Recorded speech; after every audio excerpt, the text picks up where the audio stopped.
Adam Pierce never liked coming back home. It wasn't that Blackridge, Pennsylvania, was particularly bad. It was just stagnant, the kind of town that felt like a photograph, frozen in time, yellowed at the edges. The same bars, the same faces, the same stretch of woods where teenagers went to drink and old men went to disappear into their hunting cabins. Adam had left Blackridge behind a decade ago, chasing something bigger, photojournalism, travel, the kind of life that kept you moving. But after a layoff, a bad breakup, and a savings account that had more dust than dollars, he'd found himself back in his childhood home, taking on whatever freelance photography gigs he could get. And on that particular afternoon, he had nothing better to do than take a walk in the woods behind his house. The woods weren't anything special, just a few miles of trees, sloping hills, and old trails that had been there longer than the town itself. Adam had grown up exploring them, and even now, as a man in his 30s, they still felt familiar,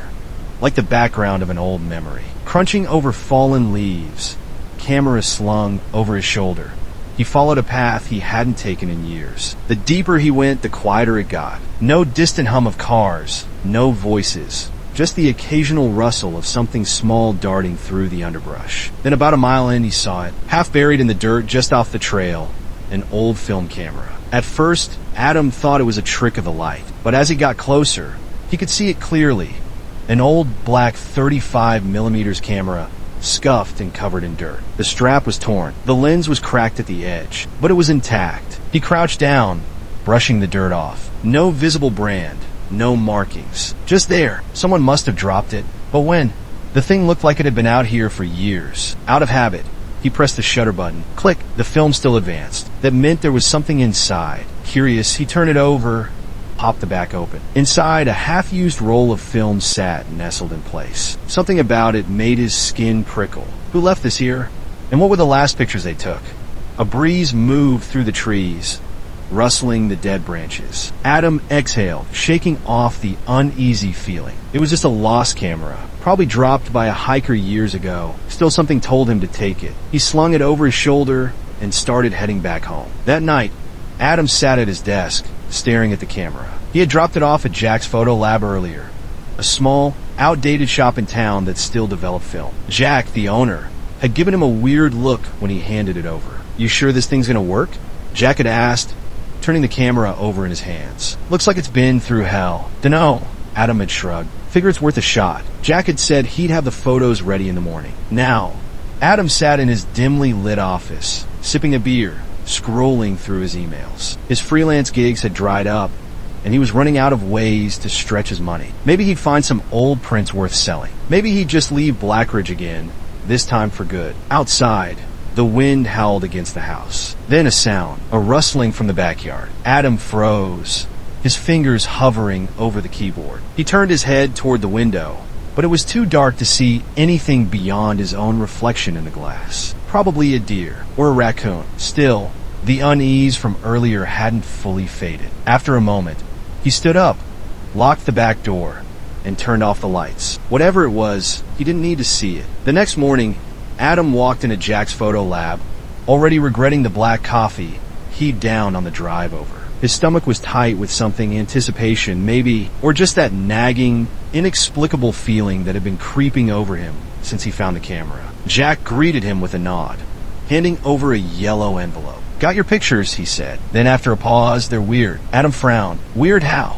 Jack scratched his head. "Just see for yourself." Adam took the envelope and slid out the stack of developed photos. At first, they seemed ordinary. Nature shots, trees, a narrow dirt path winding through the woods. The kind of stuff any amateur photographer might take. Then the angles started changing. Some of the shots were crooked, as if the camera had been tilted. Others were blurry, like they were taken in motion. And then there was a person, a man. He stood in the middle of the trail, facing away from the camera. Adam's brow furrowed. The next photo, closer. The man was still turned away, his posture stiff. The next, closer, then closer. The final photo made Adam's stomach drop. It was completely black, like the photographer had covered the lens, or something else had. He exhaled sharply, shuffling through the print again. Something about the sequence felt wrong, like a slow, deliberate approach toward the stranger, only to end in nothingness. Recognize him?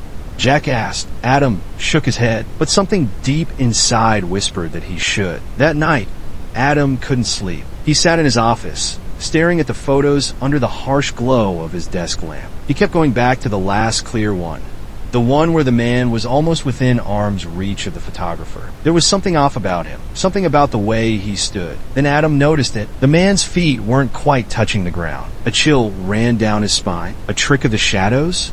A flaw in the film?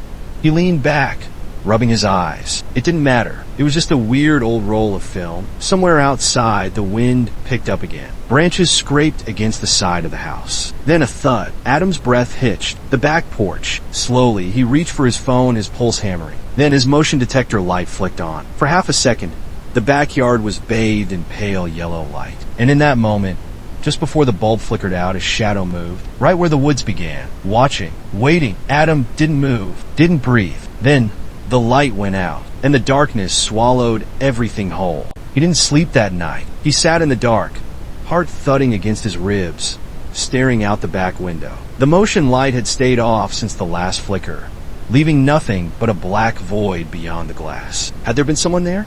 Or was it just his exhausted mind playing tricks on him? Every few minutes, he thought about grabbing a flashlight and stepping outside, checking, proving to himself that it was just his own paranoia. But something deep in his gut told him not to. So he stayed inside. And when the sun finally rose, washing the yard in weak morning light, nothing was out of place. No footprints in the dirt. No signs of anything unusual. Just the photos waiting for him on the desk. Adam sat at the kitchen table, flipping through the stack of developed pictures for what felt like the 100th time. Now, in the daylight, they looked almost normal. Almost. The first few were standard nature shots. Old, grainy, slightly overexposed. Then came the ones that bothered him. The ones of the man in the woods. Even though the figure's back was turned, something about him felt off. The stiff posture. The way the shots progressively got closer, step by step, like the photographer had been sneaking up on him. And that last clear image, the one where the man's feet weren't quite touching the ground. Adam exhaled sharply and tossed the stack onto the table. Maybe it was a trick of the shadows. Maybe the film was warped from age. Maybe there was a completely logical explanation. But then, why did it make his skin crawl? His fingers hovered over the camera, sitting beside the photos. The one he'd found in the dirt, half buried, waiting to be discovered. What if there were more photos inside? He pulled the camera closer, turning it over in his hands. The thing was old, no doubt about that. The cracked lens, the scratched body. This thing had seen better days. And yet, it still worked. Something nagged at him. Who had owned it? And why had they left it out there? He popped open the back again. The last roll of film was used up, but there was still an empty slot waiting for another. Without thinking, Adam reached for his own camera bag and pulled out a fresh roll of 35mm film. He hesitated. Then, with a quiet click, he loaded it in. For a moment, he just sat there, staring at the camera, feeling ridiculous, like he was playing with something he shouldn't be. Then his phone buzzed. He glanced at the screen. Mark Reynolds. Mark Reynolds had been Adam's best friend since childhood. They'd grown up together in Blackridge, pulling stupid pranks, sneaking beers in the woods, dreaming of leaving town. Mark hadn't left. He'd become a deputy in the Blackridge Sheriff's Department. A steady, predictable guy who didn't buy into bullshit. Which is why, when Adam told him about the camera, he hadn't expected much of a reaction. But on the other end of the line, Mark was quiet. Too quiet. "You there?" Adam asked. "Yeah," Mark said, slow. "Just listen, man. I ran that description by the office. No missing persons reports match the guy in those photos." "Okay," Adam said. "That's good, right?" Another pause. "I also checked with some of the older deputies. Asked if they remembered anything about a lost camera or anything weird in those woods. And..." Mark sighed. "They told me not to go looking." Adam frowned. "What do you mean?" "They told me to drop it. That it was old news and that nothing good would come from digging into it." Adam's stomach twisted. "That's vague as hell." "No shit," Mark muttered. "Look, I don't know what the deal is, but if you start seeing more weird shit, just let me know, alright?" That wasn't reassuring. Adam rubbed his temple. "Yeah, right." Mark hesitated. Then in Adam, "Yeah, if you start feeling like someone's watching you, you let me know immediately." The line went dead. The unease sat with Adam for hours. He couldn't shake it. Maybe it was Mark's warning. Maybe it was the pictures still sitting on his table. Maybe it was just the paranoia creeping in the nagging feeling that this wasn't just an old camera, that it hadn't just been lost. Someone left it there, and Adam needed to know why. So he grabbed his jacket, slung the camera over his shoulder, and headed back into the woods. The trees were quiet, too quiet. Adam followed the same path from the day before, retracing his steps. The cold autumn air nipped at his skin, but he barely noticed. His mind was on the last location in the photos, a spot deeper in the woods where the photographer had been standing, aiming their camera at the man. When he finally reached it, his breath caught in his throat. The place was exactly like the photos. The trees, the clearing, even the broken stump in the corner of the frame. It was all here, which meant Adam turned in slow circles, scanning the area. If the photographer had been standing here, where had the man been? He took a careful step forward. The underbrush crunched under his boots. The air felt too still, like something was holding its breath. Then, a snap. A branch breaking, somewhere behind him. Adam froze.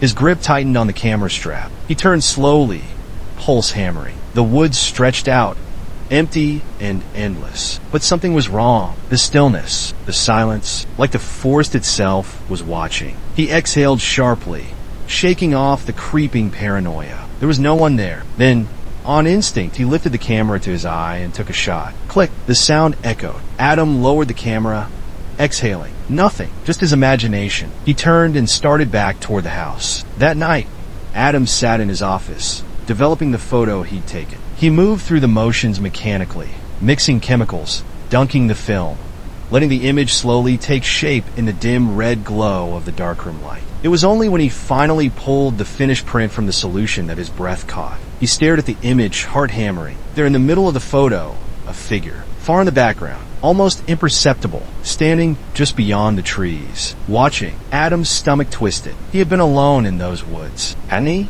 A deep, horrible feeling settled into his chest. Maybe he hadn't found the camera. Maybe it had been left there for him to find. And maybe, just maybe, whoever left it was still watching. Adam Pierce wasn't the kind of guy to scare easy. But right now, staring at the developed photograph in his shaking hands, he felt something he hadn't felt since he was a kid lost in these same woods. A slow, creeping dread. The figure in the image was blurry, barely visible in the shadows of the trees. But it was there, watching. Adam swore under his breath and set the photo down, running a hand through his hair. He grabbed another beer from the fridge and cracked it open, trying to steady himself. He knew he hadn't seen anyone out there. He would have noticed, wouldn't he? Maybe it was just a trick of the light, a distortion from the old lens. He was grasping at anything to explain away the gnawing sense of unease growing in his chest. Because if it wasn't a trick of the light, that meant someone had been standing out there, watching him. And worse, he hadn't seen them. Adam didn't want to call Mark. Not yet. Not over this. But by the time he finished his beer, the need to talk to someone who would ground him, make him feel less insane, was too strong to ignore. The phone rang twice before Mark picked up. Jesus, Adam, you okay? Mark's voice was thick with exhaustion. Adam furonit. Yeah, why? You usually don't call this late unless you're drunk or in trouble. Adam sighed, rubbing his temple. Neither. A pause. At least I don't think so. That's not reassuring. Adam exhaled. I went back to the woods today, to the place where the last photo was taken. Why? Because something about it was bugging me. And while I was there, I took a picture. Okay, I developed it. Adam's fingers tightened around the print. There was someone in the background, Mark. Silence. Then, Mark sighed. Adam, I know how it sounds, Adam interrupted. But I swear to you, I didn't see anyone when I took the shot. Another pause. Then Mark's voice, careful. Maybe it was a hunter? Hikers pass through there sometimes. It wasn't a hiker or a hunter. Adam swallowed. They were just standing there. Jesus. Mark exhaled. Okay, look man, I don't know what to tell you. But if someone's lurking around your property, maybe set up some motion cameras. Adam Sokolf already did. And nothing. Not even an animal. Mark was silent for a moment. Then, you think someone's messing with you? The thought had crossed Adam's mind. Maybe some local kids had seen him poking around, decided to have a little fun. But this didn't feel like a prank. It felt intentional and personal. I don't know, Adam admitted. Mark sighed again. Look, just be careful, all right? And call me if anything else happens. Adam nodded, even though Mark couldn't see him. Yeah, he said. Will do. They hung up, but the uneasy feeling didn't fade. By 1 a.m., Adam still wasn't asleep. He sat in his darkened office, flipping the developed photo over in his hands, trying to convince himself that the figure in the background wasn't real. A shadow, a trick of the lens, nothing more. But no matter how many times he tried to rationalize it, his gut told him otherwise. Something was wrong. Outside, the wind howled. The house creaked, settling in the night air. Then tap. Adam's stomach twisted. The sound had come from the front porch. He went still, his breath caught in his throat. Tall, this time louder, more deliberate. His pulse slammed against his ribs. His house was old. It made noises. The wind knocked branches against the siding all the time. But this wasn't the wind. Someone was out there, slowly, heart hammering. Adam stood and grabbed the small baseball bat he kept near his desk. He crept toward the living room, each step slow, careful. The tapping sound had stopped, but his front porch light was still on. For a moment, he debated turning on the outside floodlights. But something about seeing too much made his skin crawl. Instead, he moved to the window, carefully peeling back the curtain just an inch. Outside, nothing. His porch was empty. But then his eyes flicked to the edge of the tree line, and his breath stopped. There, half shrouded in shadow, stood a tall, thin figure, motionless, watching. A spike of pure, animal terror jolted through Adam's system. But before he could react, the porch light flickered out, and in the sudden darkness, the figure disappeared. Adam didn't sleep, didn't move from his spot by the window for what felt like hours. His fingers still clenched around the bat. Eventually, the sun rose, and when he finally worked up the nerve to step outside, there was nothing. No footprints, no trampled grass, no sign that anyone had been there at all. If not for the way his hands were still shaking, Adam might have believed he imagined it. But he knew what he saw, and worse, whoever it was had wanted him to see them. He stepped onto the porch, exhaling shakily, running a hand down his face. He was exhausted, on edge, still gripping the bat like some paranoid idiot. Then his stomach lurched, because sitting there, placed neatly on the wooden railing, was the old camera. The one he had found in the woods. The one he had left inside his house. Adam's breath came in shallow, uneven bursts. Someone had been inside. Someone had been in his house. His legs locked up, body fighting the instinct to bolt. Every nerve in his body screamed at him to leave, to drive until he hit the next state. But something kept him frozen in place. Slowly, with shaking fingers,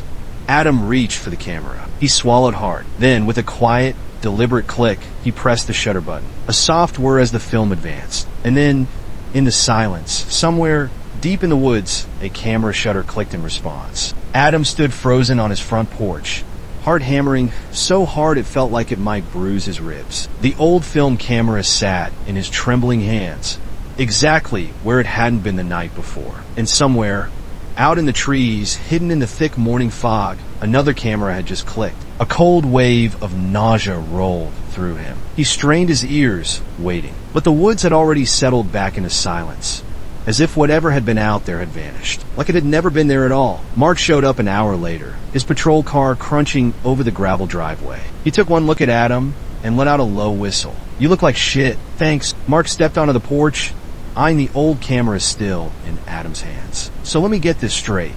You're saying someone broke into your house, took this thing, then put it back out here? That..." And Adam hesitated, staring out at the trees. I heard a camera click. Out there, right after I pressed the shutter. Mark's expression darkened. "You check your security footage?" Adam nodded. "Nothing." Mark frowned. "Nothing?" Like literally nothing. No motion alerts, no files, like the cameras just stopped recording. Mark cursed under his breath, rubbing his jaw. He didn't look skeptical anymore. He looked pissed. "I don't like this," he muttered. "Somebody's screwing with you. And I don't know if it's some backwoods lunatic or he cut himself off. Or what?" Adam pressed. Mark exhaled through his nose, avoiding his eyes. "I told you. The guys at the station, they said to leave this alone." Adam bristled. "You think I'm just going to ignore the fact that someone was in my house?" Mark's jaw clenched. Then, after a long beat, he sighed. "I'll look into it." Adam nodded, some of the tension in his chest easing. Then Mark reached into his jacket, pulled out a small object, and tossed it to him. Adam caught it instinctively, frowning as he turned it over in his palm. "A memory card. I picked this up from the lab," Mark said. "Figured you'd want to see what was on it." Adam felt his pulse quicken. The memory card from the second camera. The one he found in that old shelter out in the woods. Mark gave him a long look. "If this is some serial killer shit, I don't want to know." Adam forced a smirk. "No promises." Mark shook his head and headed for his patrol car. "Lock your damn doors." Adam watched him drive off, then turned back toward the house. His laptop waited, and so did the files. The memory card held 6 video files. No dates, no timestamps, just 6 nameless clips. Adam hesitated for only a moment before clicking the first one. Static. Then, grainy, low-quality footage. A shaky first-person view. Whoever was holding the camera was walking, no, running, through the woods. Fast, unsteady footsteps crunched over leaves and broken twigs. The sound of labored breathing filled the speakers. Then a voice, muffled, panicked. I don't know how much time I have. Adam's stomach clenched. The voice belonged to a man. Mid-30s, maybe. He sounded out of breath. The camera jolted as he stumbled over something, falling hard against a tree. The shot spun wildly. Branches, sky, ground before it settled. The man turned the camera toward himself. Adam leaned forward. The footage was warped, but he could still make out the man's face. His eyes were wide, bloodshot, darting around frantically as if expecting something to lunge from the shadows. His face was slick with sweat. He was shaking. "I found it," he whispered. "Oh God, I found it." The screen glitched. For a fraction of a second, the image distorted, colors bleeding into one another like a corrupted file. And when it cleared, the man's expression had changed. He wasn't speaking anymore, just staring right into the camera, unblinking, unmoving, like something had switched off inside him. Then, the footage cut to black. The second file opened on a different shot. The camera was placed on the ground, tilted upward, still rolling. It captured nothing but trees and sky. But in the background, there was a voice, far away, faint, but wrong, a garbled murmuring, words too distant to make out. The longer Adam listened, the more it made his skin prickle.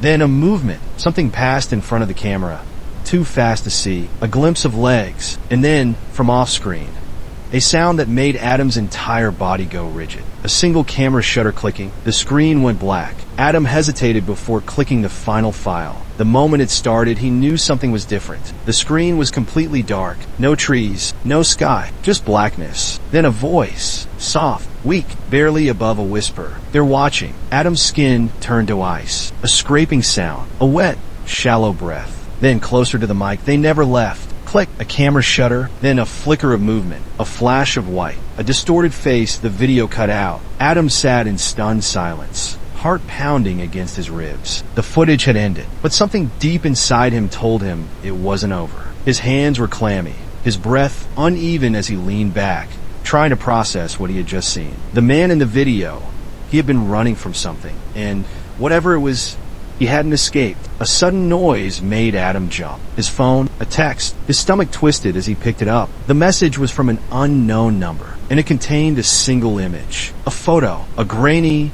black and white shot of Adam, sitting at his desk. Right now, Adam's blood turned to ice. His phone slipped from his fingers. Then a camera shutter clicked. This time it came from inside the house. The house was silent, too silent. Adam's breath came in shallow bursts as he stared at his phone screen, his pulse hammering so loud he could hear it in his ears. The photo was impossible. It showed him right now, at his desk, hunched over his laptop. The exact same angle, the exact same dim glow from the screen. Except he hadn't taken it. The realization sank in, cold and suffocating. Someone was here, and then click, the unmistakable sound of a camera shutter. This time it came from inside the house. The bat was still next to his chair. He grabbed it with sweaty fingers, moving as silently as he could. His ears strained against the darkness, but the house had fallen dead quiet again. There was no movement, no footsteps, but someone had to be here. Adam took slow, careful steps toward the hallway, keeping his back against the wall. The house was old, full of creaky floorboards, but he knew how to move without making a sound. His fingers tightened around the bat as he reached the living room. The front door was locked. He checked the kitchen. Empty. Then the bathroom. Nothing. His pulse thundered as he approached the hallway leading to his bedroom. The door was half open. Had it been like that before?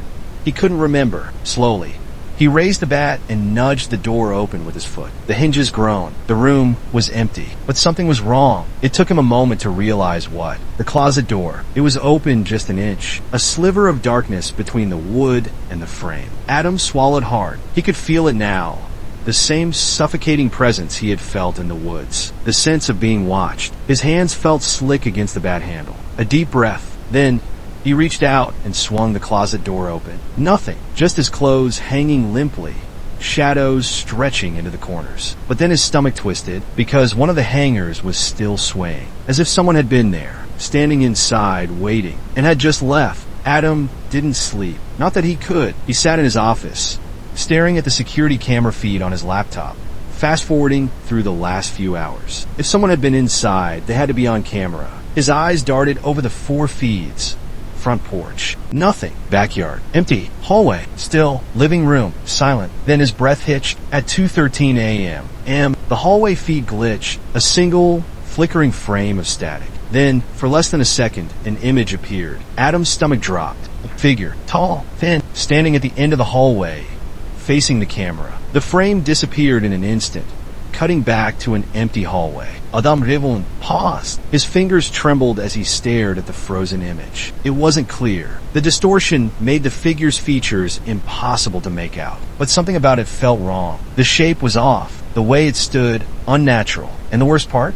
The closet door was open behind it. Adam's hands clenched into fists. He had been right there, in that same hallway, and he had never seen it. By morning, Adam was running on adrenaline and caffeine. His first call was to Mark. It went straight to voicemail. His second call was to Jack at the photo lab. Jack answered on the second ring. "Jesus, kid, you sound like you've been through hell. I need you to do something for me," Adam said, gripping the phone tighter. "Depends," Jack said. "It's not illegal, is it?" "No." Adam hesitated. "Maybe." Jack sighed. "What is it?" "The negatives from that roll of film," Adam said. "The ones from the camera I found. Do you still have them?" Jack was quiet for a moment. "Yeah," he said. "Why?" "I need you to look at them again." "Really look?" Jack exhaled. "Adam, what's going on?"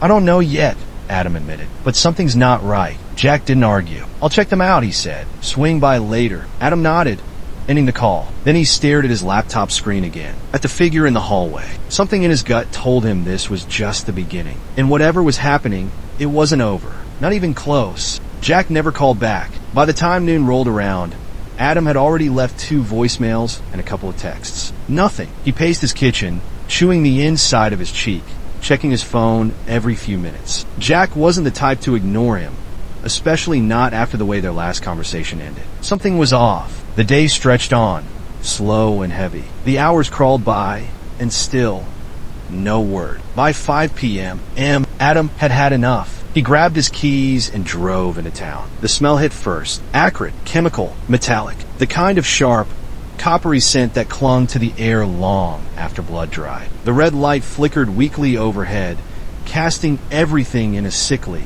pulsing glow. The room was small. Just a few tables cluttered with equipment, basins of developing fluid, stacks of old negatives. And then Adam saw the photos. Hundreds of them, scattered across the tables, pinned to the walls, some fluttering to the floor as he stepped closer. His stomach turned. They were all of him. Shots from inside his house, his kitchen, his hallway, his bedroom, even some of him sleeping. Adam's breath came sharp and uneven. Then, on the center table, something even worse. A single Polaroid. It showed Jack, or at least it used to. The image was warped, distorted, like something had stretched the face beyond recognition. The eyes were just dark, hollow voids. The mouth, too wide, curling up into something that wasn't a smile. Something deep in Adam's gut screamed at him to leave. He backed up, his chest tightening. Then a sound, a soft creak, from the closet in the corner of the room. Adam's heart slammed against his ribs. He stared at the closet door, his pulse thudding in his ears. Another creak. Someone was in there. Slowly, he reached out, fingers shaking, and then the door burst open. A body collapsed onto the floor. Adam stumbled back, his breath catching in his throat. Jack. His clothes were stained, torn, his face pale, slick with sweat. His hands trembled violently as he tried to push himself up. Adam dropped to his knees. Jack! Jesus Christ, what happened? Jack's breathing was ragged. His pupils were blown wide, darting around the room like he wasn't sure where he was. Then his voice cracked. They're not real. Not real. Adam grabbed his shoulders. Jack who? Who did this to you? Jack's fingers twitched. His breath rattled. His skin was freezing. His wide, horrified eyes locked onto Adam's. Then, he lurched forward, grabbing Adam's shirt. You shouldn't have found it. Adam's stomach dropped. What? Jack's grip tightened. The camera, his voice was barely a whisper. They see through it. A violent shudder racked his body. He let out a choking sound. Half a sob, half a breathless laugh. Then his body went slack. Adam's stomach turned ice cold. He pressed 2 fingers to Jack's neck. No pulse. Jack was gone. A deep, horrible silence settled into the room. And then from outside the store, a camera shutter clicked. Adam's blood turned to ice. Someone was right outside. His entire body screamed at him to run, to hide, to do anything but stand there frozen like prey. But his legs refused to move. Another click, then a soft shuffle, like someone shifting their weight just outside the door. Adam's breath came shallow and uneven. If he moved too fast, they'd hear him. If he waited too long, they'd come inside. He had one shot. In one sharp motion, Adam grabbed the nearest metal tray from the counter and hurled it at the back door. The loud crash sent metal clattering across the floor. A second of pure, heavy silence. Then footsteps, fast, moving away. Adam bolted. He didn't stop to check the front door. Didn't stop to grab the photos. Didn't stop to breathe until he was outside, shoving himself into his truck, peeling out of the parking lot so fast the tires skidded against the pavement. His pulse roared in his ears as he sped down the empty road. He gripped the wheel so hard his knuckles turned white. Jack was dead, and whoever or whatever had been outside, they knew Adam was next. By the time Adam reached home, his hands were still shaking. He locked the doors, every single one, drew the curtains, double-checked the security cameras. His laptop sat open on the desk, still displaying the last frozen frame from the night before. That figure in the hallway. He forced himself to breathe, forced himself to think. Jack had said something about the camera. They see through it. Adam turned to the old film camera, the one he had found in the woods. His stomach twisted. Slowly he picked it up. His fingers hovered over the shutter button. For a long moment, he just stared at it. Then he pressed it. Click. A moment of silence. Then, from his laptop speakers, the security footage glitched. And in the darkness of the hallway feed, something moved. The house felt different now. Adam had lived here most of his life. He knew every creaky floorboard, every stubborn door that stuck when the weather changed. It had always been his safe place.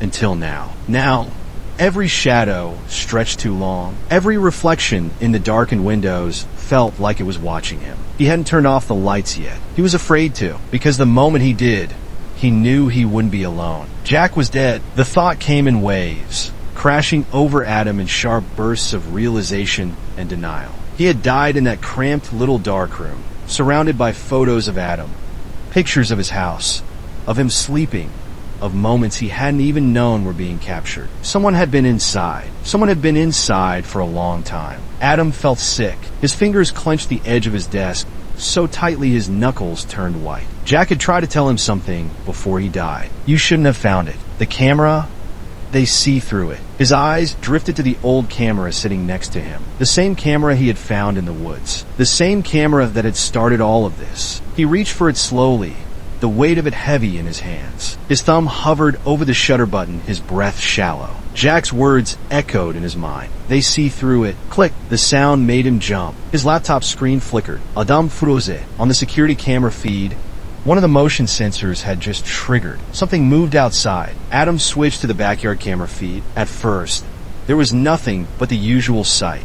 His yard stretching into the darkness. The tree line looming in the distance. The motion light flickered on, casting a dim, yellowish glow. The wind rustled through the trees. Leaves shifted, but the yard remained empty. He exhaled sharply, dragging a hand down his face. Maybe it was just an animal. Then, as he reached to close the laptop, something stepped into frame. Adam's breath caught. A figure, tall and thin, emerged from the woods. Its movements were slow, deliberate. It didn't step forward so much as glide, as if the space between its strides didn't matter. Its face was hidden in the shadows. Adam leaned forward, pulse hammering. The figure stopped. It tilted its head, and then it raised something to its face. A camera. Adam's stomach dropped. The feed glitched. For half a second, the screen cut to static, just long enough for Adam's mind to race through every awful possibility. Then, when the image returned, the figure was gone. Adam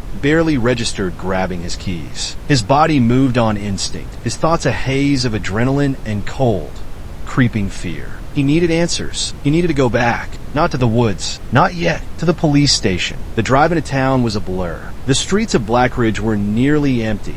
Just the occasional glow of a porch light. the flickering neon of the 24-hour gas station. By the time Adam pulled up to the Blackridge Sheriff's Department, his nerves were stretched thin. The station was small, old, the kind of place that hadn't seen much excitement outside of bar fights and hunting disputes. But tonight, it felt like the last safe place left. He pushed through the glass doors, the scent of burnt coffee and paper hitting him instantly. A tired-looking deputy sat behind the front desk. He glanced up, frowning. "You look like hell." "Yeah, thanks," Adam muttered. "I need to see Mark. Now." The deputy hesitated, then gestured toward the back. "He's in his office. But if this is about your trespasser, it's bigger than that." Adam didn't wait for a response. He was already moving. Mark looked up as Adam stepped inside, his expression shifting from irritation to concern. "Jesus, Adam, you all right?" "No." Adam shut the door behind him. "Jack's dead." Mark stiffened. "What?" "I found him at the lab," Adam said. Something got to him first. Mark was on his feet in an instant, grabbing his radio. "Did you call it in?" "No." Adam ran a hand through his hair. "Because whoever did this isn't done." Mark hesitated. "What do you mean?" Adam's fingers curled into fists. "They were outside my house, watching me." Mark's expression darkened. He sat back down, exhaling slowly. Then, he opened a drawer and pulled out a file. "You're not gonna like this," he muttered, sliding it across the desk. Adam hesitated, then reached for it. The folder was old. The paper inside yellowed with time. At the top of the first page, a name, Daniel Holt, Adam Furonet. "Who is this?" Mark rubbed his jaw. "A man who went missing in the Blackridge woods." Adam's blood ran cold. The same woods where he had found the camera. The same woods where Jack had warned him never to go back. He flipped through the pages, scanning the information. Daniel Holt, age 34, photographer, vanished in the woods over 15 years ago. The last thing he was seen with, a camera. Adam's mouth went dry. "Mark," he swallowed. "Why wasn't I told about this before?" Mark sighed. "Because we never found his body." Adam's breath hitched. "What?" "Only thing we found was his camera, half buried in the dirt, just sitting there." Adam's heart nearly stopped. Mark exhaled sharply, shaking his head. "And the weirdest part?" Adam's fingers dug into the desk. "The last pictures on the roll?" Mark said. "They weren't of him. They were of someone else." Adam stayed. Mark's gaze met his, heavy with something Adam didn't like. "Photos of a man," Mark said, "walking through the woods." A pause. Then, "Photos of you." Adam didn't remember driving home, didn't remember pulling into the driveway. All he knew was that he was standing in his living room, hands clenched into fists, staring at the old camera. Daniel Holt had been missing for 15 years, but he had seen Adam. Before Adam had ever found the camera, before he had ever even taken a photo, something was wrong with time. Or maybe something had been watching him for a long, long time. He picked up the camera. His fingers hovered over the shutter. Every instinct screamed at him not to press it. But he had to know. Click. The lights flickered. A sharp knock sounded at the front door. Adam's stomach dropped. He turned toward the door. Another knock. Then, a single text buzzed onto his phone. It was from Jack's number. 3 words. "Don't answer it." Adam's blood turned to ice. The knocking stopped. The doorknob twisted. And from outside, a camera shutter clicked. On the knocking stopped. The doorknob twisted once, then twice, then silence. Adam's breath came in short, uneven bursts. He stood frozen in his living room, his phone clutched tight in one hand, the old film camera in the other. The text from Jack's number still burned on the screen. "Don't answer it." Except Jack was dead, and whoever, or whatever, was on the other side of the door knew he was inside. A full minute passed. Then 2. The air in the house felt thick, pressing down on him like something unseen had coiled around his chest. His pulse throbbed in his ears, his body screaming for him to move, to do something. But his instincts were warring with his logic. If he opened the door, he might regret it. If he didn't, he might regret that too. His fingers curled tighter around the camera. The film inside was nearly full now. He had taken so many photos since he first found it, but every time he developed them, they only led to more questions and more fear. His gaze flicked back to the door. The knob wasn't turning anymore. Whoever was out, there wasn't knocking anymore. They were just waiting, watching. A new plan formed in Adam's mind. The front door wasn't an option, but the back door. If he could slip out fast enough, get to his truck, he could be halfway to Mark's place before whoever was outside realized he was gone. He moved carefully, his heartbeat pounding in his ears as he made his way toward the kitchen. Every step felt too loud. When he reached the back door, his fingers wrapped around the lock. He turned it slowly, so slow he could barely hear the mechanism clicking open. Then, with one deep breath, he yanked the door open and ran. The cold night air hit him like a slap. He sprinted across the yard, gravel crunching underfoot as he made a beeline for his truck. The keys were already in his pocket. He was almost there. Then, the motion sensor light flickered on. For half a second, the yard was bathed in pale yellow light. And in that brief moment, Adam saw something standing at the edge of the tree line. His stomach lurched. It wasn't running after him. It wasn't hiding. It was just standing there, watching, a camera raised to its face. Click. The motion light flickered out. Darkness swallowed everything whole. Adam threw himself into the truck, yanking the door shut so hard it rattled. His fingers fumbled with the keys as his lungs dragged in sharp, panicked breaths. He turned the ignition.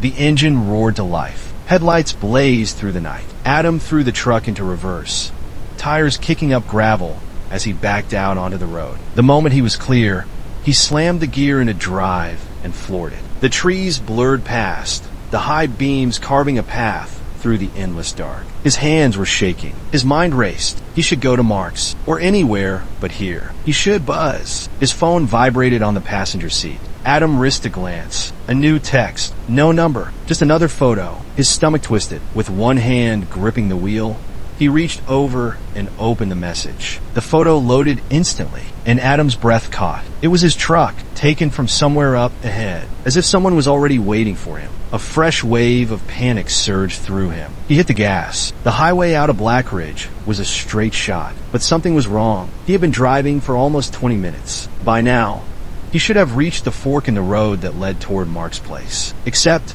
it wasn't there. The road kept going. The trees blurred past, but nothing changed. No signs, no streetlights, just an endless, repeating stretch of road. Adam's fingers tightened on the wheel. He swallowed hard. He wasn't moving, or rather, he was moving, but he wasn't going anywhere. He slowed the truck, heart hammering, eyes flicking between the road and the GPS on his phone. The little blue dot on the screen wasn't moving either. Adam's pulse spiked. He eased the truck to a full stop, the engine idling. The night was too quiet. Then his headlights flickered, and for a split second, a shape stood in the road, right in front of the truck. Adam slammed the gear into reverse, but before he could move, the headlights flickered again, and the figure was gone. This was a trap. He could feel it now, pressing in on him from all sides. His breath fogged against the windshield as he sat frozen behind the wheel. He couldn't outrun this, couldn't outdrive it. He had to face it. His fingers curled into fists. Slowly, he reached for the camera sitting on the passenger seat. It was warm in his hands, as if the thing had a pulse of its own. Jack had tried to warn him. They see through it. Adam ehalet shekidi. If they could see him, then maybe he could see them, too. With a deep breath, he lifted the camera to his eye. The road looked the same through the viewfinder. The dark trees, the empty asphalt, the endless stretch of not empty. Adam's blood turned to ice, because through the camera lens, they were everywhere. Tall, thin figures lined the tree line on both sides of the road. Dozens of them, watching, waiting, and the worst part, they were all holding cameras too. The moment Adam realized it, they all raised them in perfect unison. Click! The sound of hundreds of shutters snapping at once sent a violent shudder through his body. He yanked the camera away from his face, and the road was empty again. Adam's hands shook. His breath came ragged. They were still there, but only if you knew how to look. The camera slipped from his fingers, landing in his lap. This wasn't a game. It had never been a game. They had been watching him since the beginning. And now, they knew he could see them too. Adam forced himself to breathe. Then, with trembling fingers, he picked up the camera again. One more frame. One last photo. Maybe, just maybe, it would tell him what to do. He swallowed hard, lifted the camera, pressed a shutter. Click. The road vanished. The trees melted into static. And in the last fraction of a second, before everything went black, a single, final image burned into his mind. A photo of himself, sitting in his truck, taken from the back seat. A photo of himself, sitting in his truck, taken from the back seat. Adam's blood turned to ice. His breath locked in his throat as a paralyzing realization slithered up his spine. Someone was in the truck with him. He didn't turn around, didn't breathe, didn't move. His hands gripped the steering wheel so tight they ached. The cab of the truck was too quiet. He could feel it now, the weight of something behind him, the almost imperceptible shift of the seat. The air felt wrong. Then, a slow, deliberate exhale. Right behind his ear, Adam's entire body seized. Every instinct screamed run, but there was nowhere to run, not without seeing it. And deep down, he knew. That's exactly what it wanted. A bead of sweat rolled down Adam's temple. The truck's engine still rumbled beneath him, the headlights cutting into the empty road ahead. But the road wasn't real. None of this was real. He had taken the picture. He had triggered something. His fingers twitched over the gear shift. If he could just move, if he could throw it into drive and gun it. Maybe click. The camera shutter went off again. This time, right next to his ear. Adam snip. He twisted violently, one hand yanking the bat from the passenger's seat, the other swinging wildly.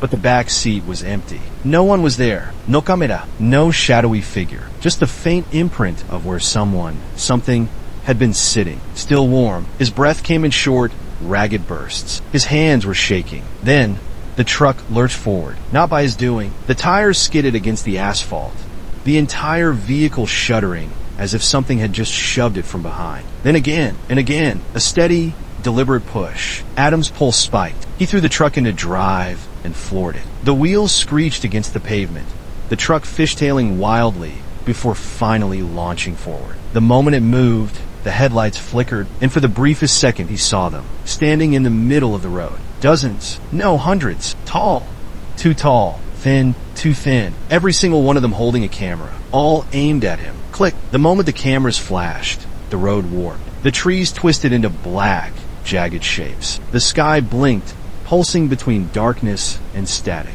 And then everything collapsed. Adam's head slammed against the steering wheel as the truck jerked to a stop. His ears rang. His vision swam. He sucked in a sharp, painful breath, then froze. This wasn't the road anymore. The truck sat motionless in the middle of a clearing. Thick fog clung to the trees, tendrils of mist curling like fingers. The headlights barely penetrated the gloom, illuminating nothing but the faint outlines of old wooden structures. Cabins collapsed, rotted, some half sunken into the dirt, some with doors still open. And the worst part, he had been here before. Not recently, not as an adult, but as a child. A long-buried memory stirred in his brain. This place was old, abandoned. Blackridge kids used to tell stories about it. A forgotten settlement, a place where people vanished, a place that wasn't on any map. Adam's mouth was dry. The truck's headlights flickered again, and for the first time in his life, he realized he might not be able to leave. The radio crackled. Adam jumped, his head snapping toward the dashboard. Static fizzled through the speakers,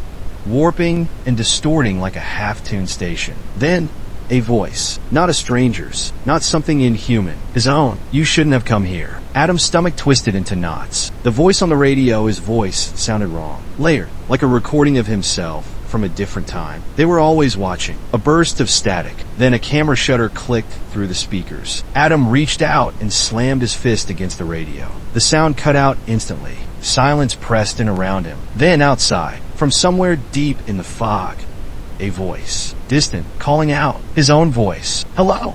Adam's blood turned to ice. It was his voice. Out there, somewhere in the dark, calling for help. Something about this place. He had been here before. Not just in stories. Not just as a rumor. The memories came flashing back. Adam, maybe 10 years old, running through these same trees. A flashlight flickering in the dark. Laughter. Adare. Someone double-dog daring him to go inside one of the old cabins. And then something else. Something buried. Something he hadn't allowed himself to remember. The feeling of being watched. The sense that something, had been inside the cabin waiting for him. That wasn't a ghost story. It was real. And somehow, all these years later, he had come back. Adam stepped out of the truck. His breath billowed in the cold air, vanishing into the fog. His own voice still echoed somewhere beyond the trees. He ignored it. He already knew what he had to do. His fingers curled around the old camera, the one he should have left in the woods. This thing wasn't just taking photos. It was trapping moments, distorting time, maybe even breaking it. Jack had told him,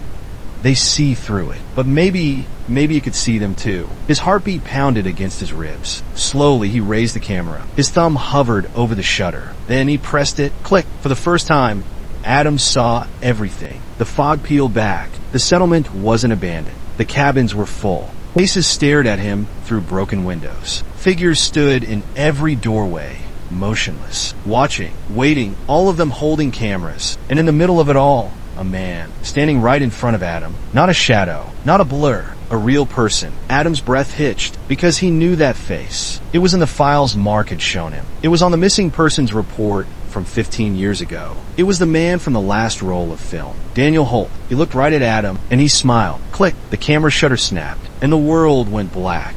The camera shutter snapped, and the world went black. Adam's breath came ragged. The air felt thick around him, pressing in on his skin like wet fabric. He couldn't see, couldn't move. The darkness was absolute. For a second, just one unbearable second, he thought maybe he had died. Then a sound, not close, not far, a slow, deliberate footstep. Then another, then breathing, not his own, the slow, measured exhale of someone standing right in front of him. Adam's chest locked up. His body screamed for him to run, but the weight of the darkness held him in place. Then, a voice, not a whisper, not a growl, just calm. You shouldn't have come back. A match flared to life, casting a flickering glow. And for the first time, Adam saw the face of the man standing before him. Daniel Holt, the man who had vanished 15 years ago. The man from the photos. He was real, and he was standing right there. Daniel's face looked wrong. Not in a monstrous way, not distorted or broken like the Polaroids. But he hadn't aged. 15 years had passed since he had disappeared.